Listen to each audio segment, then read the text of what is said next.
In the 1940s, automotive pioneer Colin Chapman and his future wife Hazel Williams set out on an adventure that would change the automotive world forever.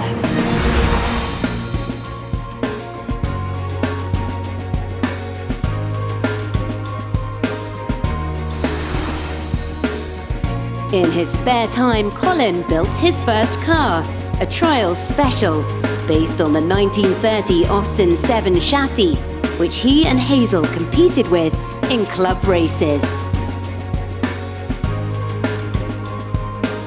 Using his initials, he created the famous monogram we know today.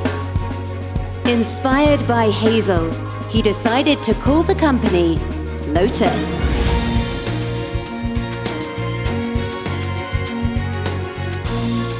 With a £25 loan from Hazel, the Lotus Engineering Company was established on the 1st of January 1952. And their journey into motor racing began.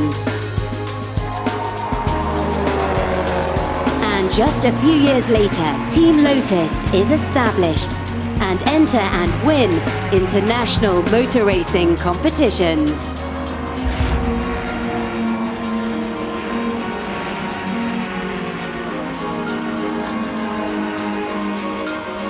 In 1956, the Lotus 11 was created, and from that point, all future Lotus cars would carry names starting with an E. The 1960s saw Lotus take the racing world by storm. As Al Francis looks on, the Lotus regains the lead. Moss goes on to win. The Type 25 revolutionized Formula One with its monocoque chassis. In 1965, Lotus were the first team to, in 1 year, win the World Championship, Sports Car Championship, and the Indy 500. A new decade and new technology brought Lotus to the winner's podium again and again. A wedge-shaped nose was created to improve aerodynamics, while multi-element wings carved the airflow.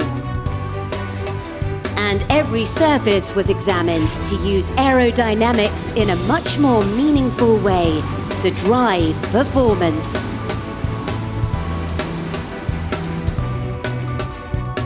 Emerson Fittipaldi wins the World Championship in the Type 72, while the Lotus Type 79 pioneered the way in F1, making full use of ground effect aerodynamics.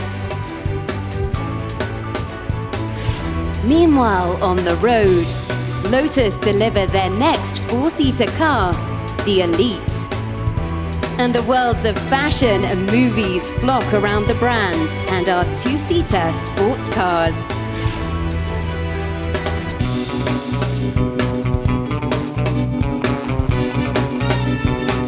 In 1982, Colin Chapman launched his last Lotus car, the four-seater Lotus XL.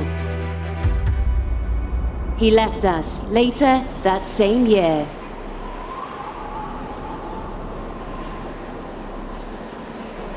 But his legacy lives on.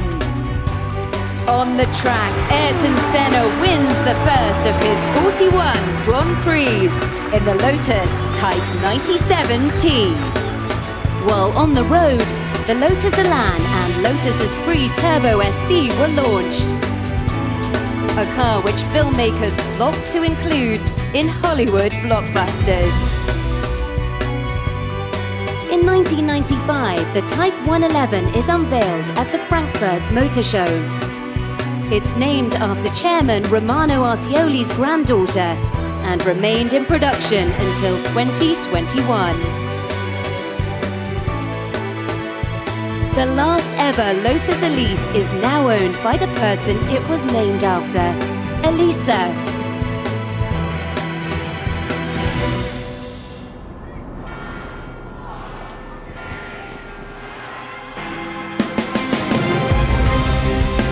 turn of a new century, and Lotus were instrumental in creating the first production all-electric car with a range of over 200 miles.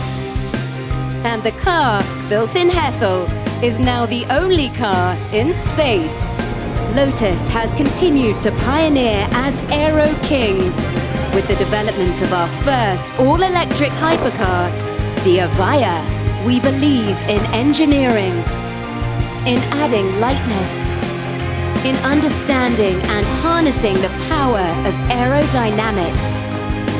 And tonight, we get ready to meet the newest Lotus car and the world's first hyper SUV, the Electra.